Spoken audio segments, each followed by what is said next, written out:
On TVC Breakfast this morning, President Tinubu declares a state of emergency, suspends governor, lawmakers in Rivers State.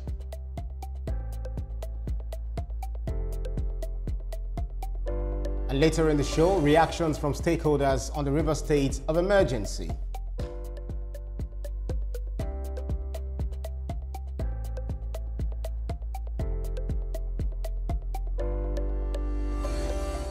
Good morning and welcome to today's edition of the program, TVC Breakfast. My name is Etoma Edu and I'm here with my colleague. I'm Ibrahim Shita. Thank you so much for joining us on a day like this in Nigeria. Good to see you, Etoma. Good to see you too. Now, I saw Mr. President's broadcast to the nation, and I listened to that and in fact took a whole lot of points and all that. Were you expecting what he said? I think I have this clairvoyant kind of spirit, because yesterday I was having a conversation with some of my colleagues yesterday in the newsroom regarding what is going on in River State, and I just said it, dismissively, that we might be seeing a state of emergency in the offing. But then it happened. I was even surprised when I heard the president make that proclamation, declaration of the state of emergency, and I was like, wow. I think we have a story, relating to that. Well, President Bola Tinubu has suspended Governor Simidayi Fubara, Deputy Governor Professor Ngozi Odu, and all lawmakers in River State for 6 months. Absolutely. In their place, President Tinubu has appointed retired Vice Admiral Ibok-Ete Ibas as the sole administrator of the state. As a former chief of naval staff, Ibas brings extensive experience to the role, having served in various capacities in the Nigerian Navy. His appointment aims to restore stability and ensure security in River State and political instability.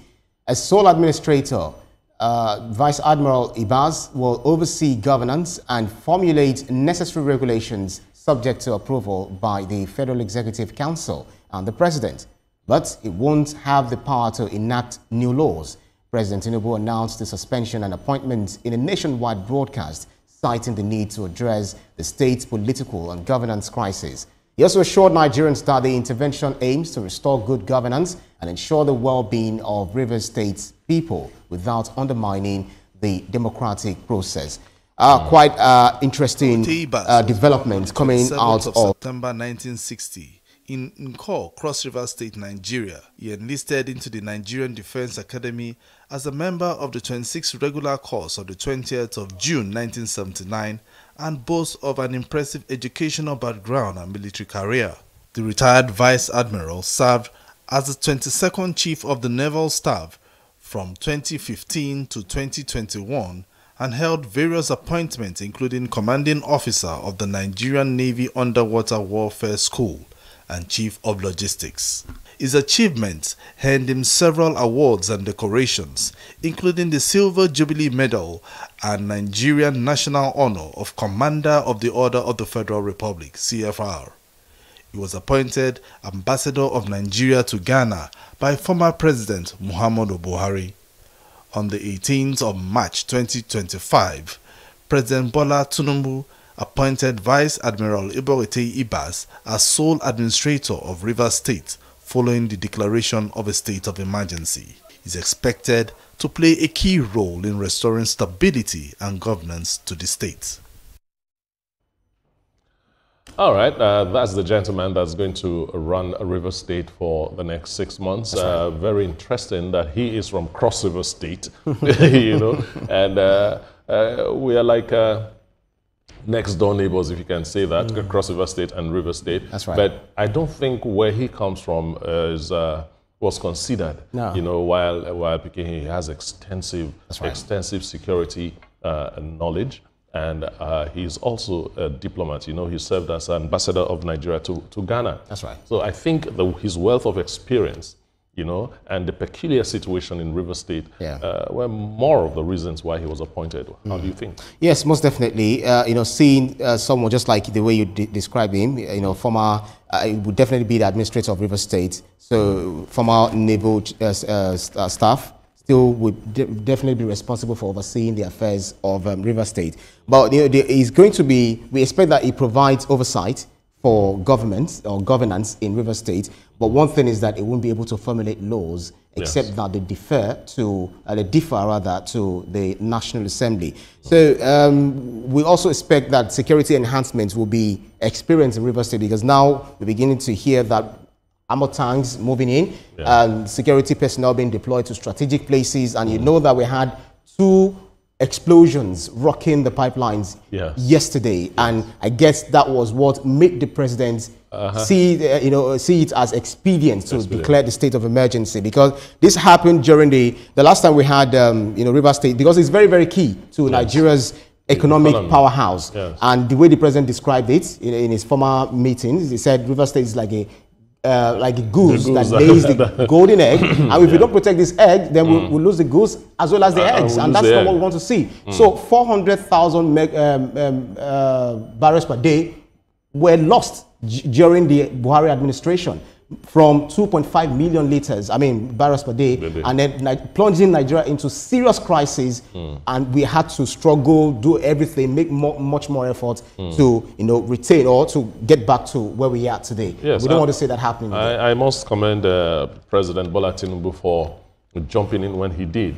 If not for the political crisis, for the economic crisis that would have come out of this, because groups had earlier on said, look, if you don't settle this political problem, we're going to blow pipelines, we're going to do this, we're going to do that. And they made good to their promises. And he said, now that they have started, this is when to stop. And you see why Ibok-Ete's appointment is strategic.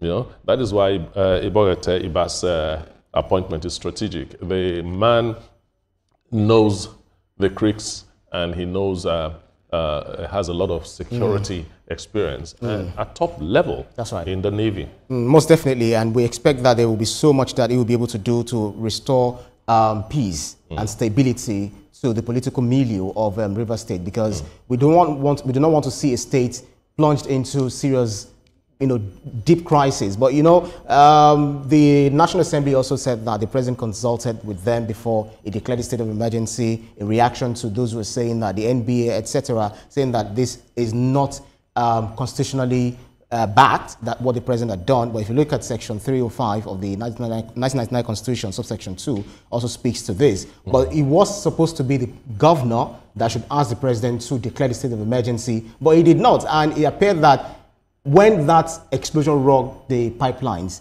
he didn't make any move. He didn't say anything, as to this, condemn what happened, following what he has also done. Allegedly done, the assembly complex, the assembly facility, which was demolished, under his watch. So a whole lot of things, had been in the works. And, it was also on the verge of impeachment, because he has been, there is this plans to impeach suspended Governor Fubara, and we know that might lead to very serious breakdown of law and order, which we don't want to see. Yeah, my people say if the masquerade is getting dressed and he's sweating too much, you sure he wants to be the masquerade for that day? How do you even know a masquerade sweats? And the person wearing the stuff. When he starts sweating too much, are you sure he wants to be the masquerade that day? That's right. A lot of reactions have been coming on concerning the state of emergency declared in River State. Some people are hailing Mr. President for what he did, and I'm one of them, because the fact that they started blowing pipelines shows that if something is not done immediately, it will escalate. And that will hit the Nigerian economy so hard. For that reason, Mr. President has my thumbs up and so on. However, some people feel that he shouldn't have done what he did. Yeah, so it's a conversation that will dominate our programming today. So it remains to be seen what our guests will be, the sides they'll be taking, looking at the legal angle and the political implications, etc., etc. All right, so we'll take a breather and